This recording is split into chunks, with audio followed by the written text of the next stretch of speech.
Okay, so in our last lesson, we factored these equations where we had a was equal to 1.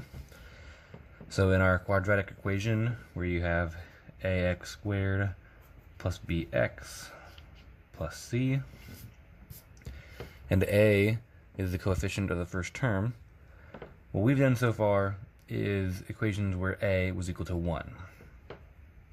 But today, we'll be talking about when a is not 1. So maybe it's like 2 or 3 or 5, or maybe even a -4, something other than 1 for that first coefficient.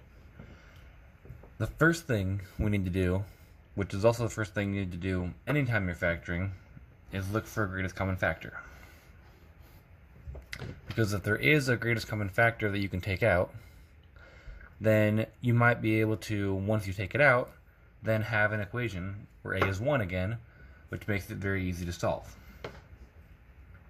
So let's look at this first problem on the notes here, see if there's a greatest common factor that we could take out that would make it a lot easier to factor. I know that I can't break down a 2 any further, so I'll break down the 20 into 4 times 5, and this 4 into 2 times 2. And then the 32, I would break into 2 times 16, the 16 into 4 times 4, and those 4s into 2 times 2. Looking at each of these coefficients, the a, b, and c, I see that they all have a 2. So that gives me a greatest common factor of 2. I also see that they do not all have an x, and so there won't be a variable in my greatest common factor. It'll just be that 2. So 2 will be the first factor, the first part of my answer in factored form. And to find the rest of it, I'm going to take out this 2 from this polynomial. Because remember that taking out a greatest common factor, it's the opposite of distribution. So instead of having a 2 outside and multiplying it in to some terms, instead we're going to be dividing out a 2. So I need to take this 2x squared divided by 2. And I know that 2 divided by 2 is just 1. So the 2 and the 2 would basically cancel out and leave me with just x squared. And then I can do 20x divided by 2. 20 divided by 2 is 10. And so 20x divided by 2 would give me 10x. And then lastly, 32 divided by 2 is 16. Okay. So what I see is that after taking out that greatest common factor of 2, I now have this polynomial where a is 1. I just have x squared, not 2x squared anymore. So now I can use the x method that we were using to solve these earlier, since I have a is equal to 1, where I'm multiplying to c, which is 16 in this case, and adding to 10, which is our b. I know that 8 and 2, if you multiply 8 times 2, will give me 16. 8 plus 2 would give me 10. And so the factors are going to be x plus 8 and x plus 2. Okay. So on some of these problems, all you got to do is take out a greatest common factor, and then we have something that we already know how to solve. So let's look at number 2 to see if we again have a greatest common factor to take out, and if so, if we can solve it from there. Again, I can't break down a 3 any further, but I could break the 21 into 3 times 7, and this 18 into 3 times 6, and then that 6 into 2 times 3. And as I'm looking at each of these, I see that they all have a 3. So part of my GCF would be a 3. I also see, since I have x cubed, x squared, and x, they all have an x. So my greatest common factor is going to be 3x. And then once again, I need to take each of these terms and divide it by that 3x. So I'm going to take 3x cubed divided by 3x, this negative 21x squared divided by 3x, and this plus 18x divided by 3x.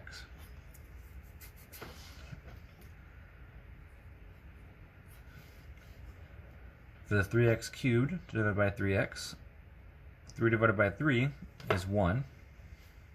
X cubed divided by x is x squared. So those 3's kind of cancel out. X cubed over x is x squared. Okay. Now I have minus 21 over 3. So negative 21 divided by 3 is negative 7. X squared over x is just x. So these negative 21 and 3 became negative 7. X squared over 2 became x. Or sorry, x squared over x became x. And then lastly, 18x over 3x. 18 divided by 3 is 6. X divided by x, well, those would cancel out. So once again, we do have an a equals 1 inside of those parentheses. And so I can solve for two numbers that multiply to 6 and add to negative 7. And because I know that I need to multiply to a positive number and add to a negative number, both of these will need to be negative. And if I do negative 1 times negative 6, that will multiply up to 6, then add to negative 7, giving me x minus 1 and x minus 6 as my factors. So I have my greatest common factor from the beginning, 3x times x minus 1 times x minus 6 as the three factors for this polynomial. Okay. So we can keep going, look at the next problem here. We have negative 4x squared plus 4x plus 48. I can break the 4 into 2 times 2. Same thing with this 4. 48, we could do 6 times 8. And then 6 you could do 2 times 3. 8 would be 2 times 4, where the 4 is 2 times 2. Okay. What they have in common is two 2's. The greatest common factor would have a 4. They don't have any variables in common, but remember that if your first term is negative, your greatest common factor also is negative. So in this case, our greatest common factor is negative 4, not just 4. So that negative 4 will be the first factor.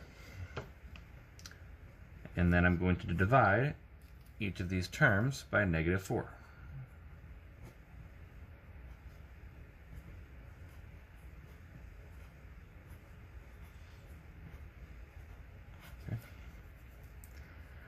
So negative 4x squared divided by negative 4.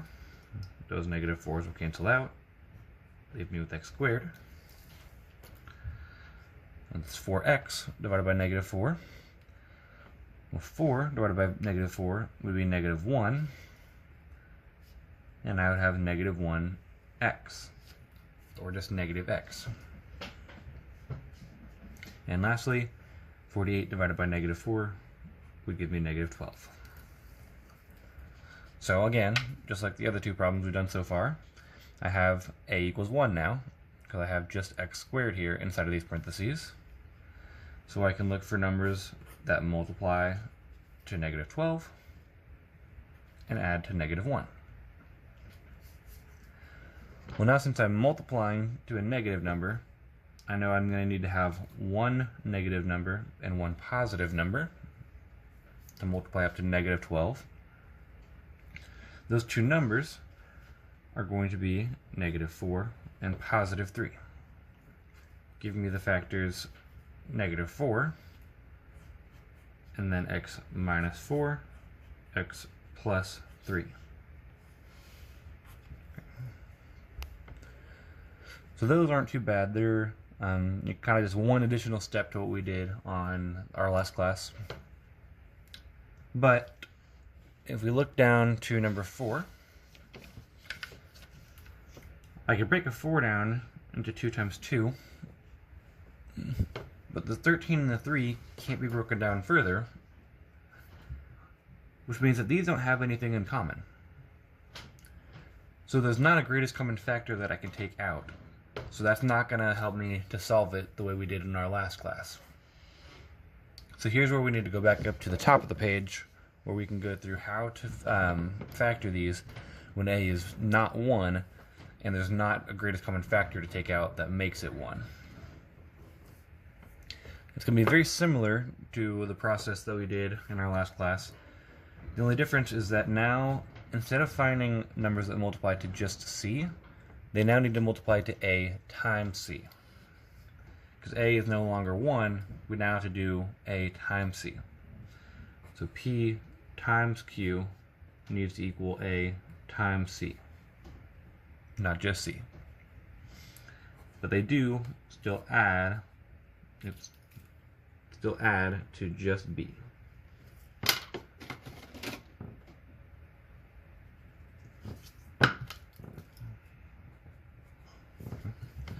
If you're setting up this x, we'd be looking for p and q that multiply to ac, not just c, and add to b. But we're still not done there. If you have where a is bigger than 1, that's kind of the first step, is this right here, which is very similar to what we just did. But then there's a new step we have to take. I'm calling it the reverse table method. My math teacher used to call it the magic square. You could also call it the LBAT for fun, because that's table backwards. But call it whatever you like. This is the method we're going to use. Where in this table, you're going to put your first term of your polynomial. So ax squared will go in that first box. In the last box, you put the last term, c. So you put the first term in the first box, the last term in the last box. The reason we still need to find this p and q is because that's what helps fill in these other 2 boxes. P and q are supposed to add up to b. So our term here in our polynomial is bx. So in order for p and q to add up to that bx term, we need to have px and qx in the box. And what we have done with this tables before is we've had these columns and these rows and multiplied them together to get these boxes to fill them in. Now, what we're going to do is we're going to take out the greatest common factor of each row. So we're going to see, what do both of these terms in this column have in common? Take it out. What do both of these in this column have in common? Take it out. What do both of these in this row have in common? Take it out. And what do these two have in common? Take it out. And those will be what our factors are for this problem. So normally we'd have like an x and a 3, an x and a 4, and multiply it in. Now we would be taking out that x, taking out that 3, taking out that 4, etc. So if we go back down to problem number 4, hopefully you can see that. Yep. We know we don't have a GCF, so no greatest common factor to take out. So we need to find numbers that multiply this time to 4 times 3, because a times c. So not just multiplying to 3, but instead multiplying to 12. Then we're still adding to b, so adding to 13. So that would be 1 and 12. And if we had a 1 as our x squared here, we'd be done. But since we don't, we have to use the reverse table method, or the LBAT, or the magic square, whatever you want to call it. Where I'm going to put this first term, 4x squared, in the first box, the last term, 3, in the last box, and then this 1 and 12 will be the x and 12x to go in these other two boxes. Then I need to take out the greatest common factor of each column and each row. Okay. So if I look at these two terms, it's pretty easy to see that they both have an x, but they might also have a number in common. So I can break down 4 into 2 times 2, and 12 into 3 times 4. 4 would be 2 times 2. So looking at those, I see that they both have 2 2's. 2 times 2 is 4. So the biggest thing that they have in common is 4x. For the next column, x and 3, I can see that they don't have any numbers in common because this would just be a 1x and this is a 3. They also don't have any variables in common because this has an x, this one doesn't have a variable. And so the biggest thing that they have in common, or the biggest thing you could divide both of them by, would be just 1.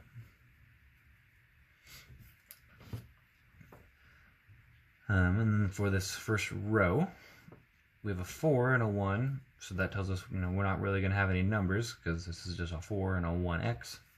But we do have an x in common. They both have an x there. For the next row, we have 12x and 3. Well, we have this 3 and 12, we said was 3 times 2 times 2, so those would both have a 3. So this 4x and 1 and x and 3 would become my factors for this problem. 4x plus 1 and x plus 3.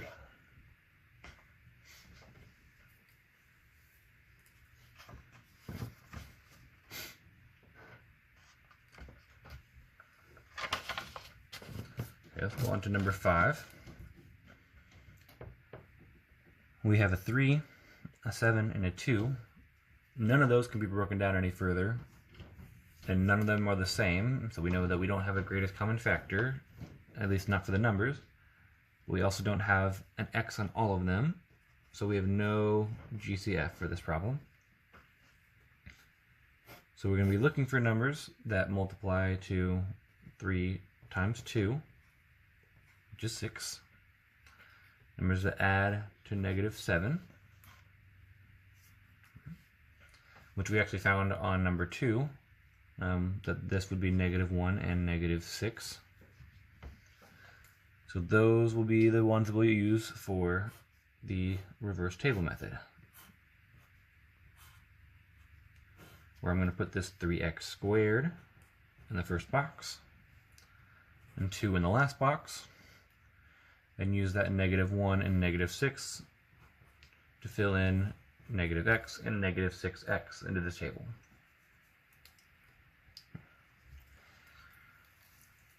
Then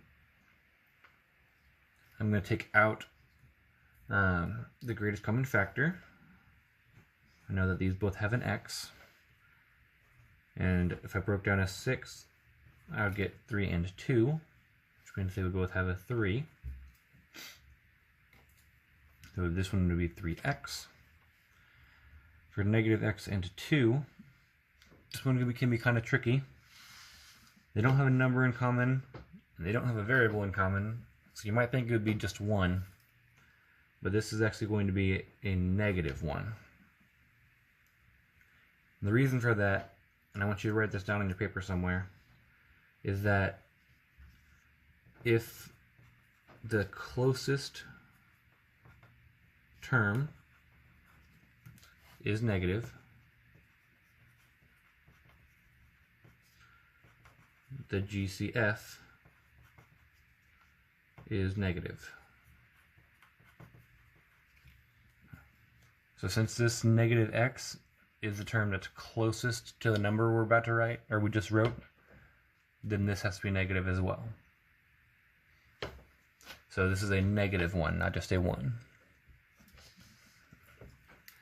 But if we look at the first row, we have 3x squared and negative x.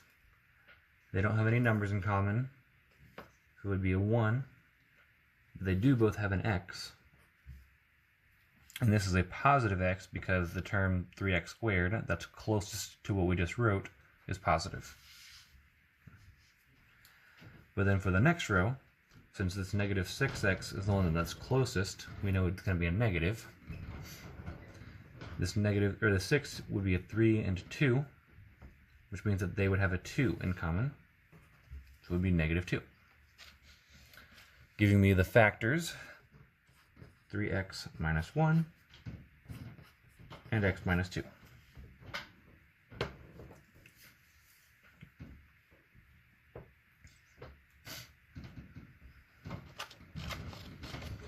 We have one last problem for the notes today before you'll have time to work on your assignment. We also will have time to work on the assignment next class, so don't panic if you're running late on this video on these notes. But number 6, again, want to see if I have a common factor. When we break down each of these numbers into 2 and 2, 2 and 5, and 2 and 7. And I see that there is a 2 in each of them. They don't all have an x, so my greatest common factor will be just 2. And I need to divide each of these by 2. 4 divided by 2 is 2. It can be 2x squared. Negative 10 divided by 2 is negative 5, negative 5x. And negative 14 divided by 2 is negative 7. So here what I want you to see is that just because we did have a greatest common factor, that doesn't necessarily mean that we'll have a as 1 inside of these parentheses. Here we have a as 2. So we're still going to have to use the reverse table method to solve this. We're finding numbers that multiply to 2 times negative 7, which is negative 14, and add to negative 5. Since I'm multiplying to a negative number, one of them has to be negative. And I know that I need to get negative 7 and positive 2 to add to negative 5. And I need to set up this table where I have 2x squared as my first term and negative 7 as my last term. And then this negative 7 and 2 will be the negative 7x and 2x for the other two boxes. Well, here you can see that they both have a 2 and they both have an x. Here they both have a negative 7. Again, it needs to be negative because this negative 7x is the closest term. For this row, we have a 2 and a negative 7. Those don't have anything in common, but they do have an x. And then lastly, 2x and negative 7 don't have a number in common, don't have a variable in common, so it's going to be a 1, and it's a positive 1 because that 2x is the closest term. So altogether, we get 2 times 2x minus 7 times x plus 1.